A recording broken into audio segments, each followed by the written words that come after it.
Welkom, je bent hier bij Meubel Outlet Friesland, hier in Duurzaam. Het spreekt van zich natuurlijk. Ik ben Annemarie en Thierry en man Maart, dus runnen wij deze Meubel Outlet. Wij hebben hier eigenlijk een heel divers assortiment. We hebben een deel is zeg maar, zoals dit bijvoorbeeld, een heel assortiment om mangohout.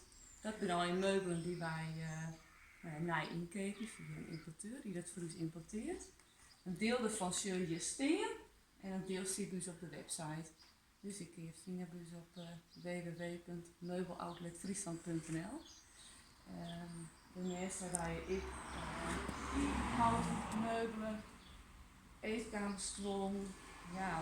Dat is eigenlijk wat wij heel soort inkopen maar wat nij is. Maar we kopen ik wel restpartijen in een soort.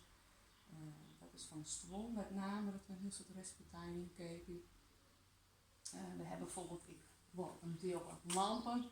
Dat zijn bijvoorbeeld de producten wat wij inkopen bij merken die bij zulke lampen uit de collectie in. Dus dat zijn producten die we uitje en dan kopen wij het laatste stukje nog op. Dus deze fauteuils. Dat zijn eigenlijk al hier fauteuils die bijvoorbeeld in een verkeerde kleur levert bij meesten. Of ze hebben beroep van productfoto's. Het kan niet wezen dat er stof uit de collectie zit, dat ze maar het laatste restje nog even op de fauteuils maken. Dus dat verkopen wij en dat kinderen ik van een leukere prijs. Dan kunnen ze leuk inkopen, ik wil leuk verkopen. Daar hebben we natuurlijk nog veel meer van staan. Ik ken steeds van er zit er niks tussen, kunnen ze ik nog in 12 verschillende oorkleuren leveren. Maar dan is de prijs weer een beetje oors. Dit ben ik dingetjes uit restpartijtjes. Krijgen ze vlinderstoelen.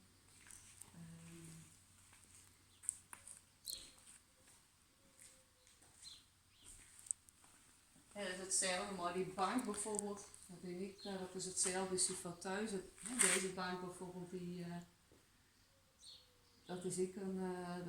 de stof is dan haast op. Zo de fabriek van met deze stof op. En dan maken ze er nog een paar banken van. En dat is nog een paar weer.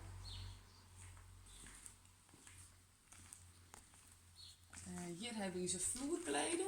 Dat zijn met name vloerkleden, dat zijn tapijten in beroeps van bijvoorbeeld projectinrichting. En wij ze daar stikken oerhoren. Dat is eigenlijk afval voor die bedrijven. Daar maken ze dan weer vloerkleedjes van in allerlei verschillende afmetingen.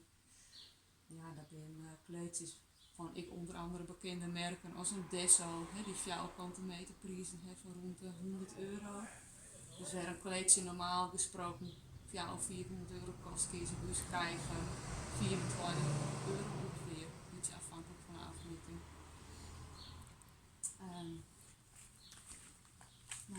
Dat is eigenlijk wel een beetje wat wij doen. Wij doen heel veel restpartijen, nijhandel, faillissementen. Dat proberen ze volle mogelijk leuke dingen te krijgen voor een leuke prijs.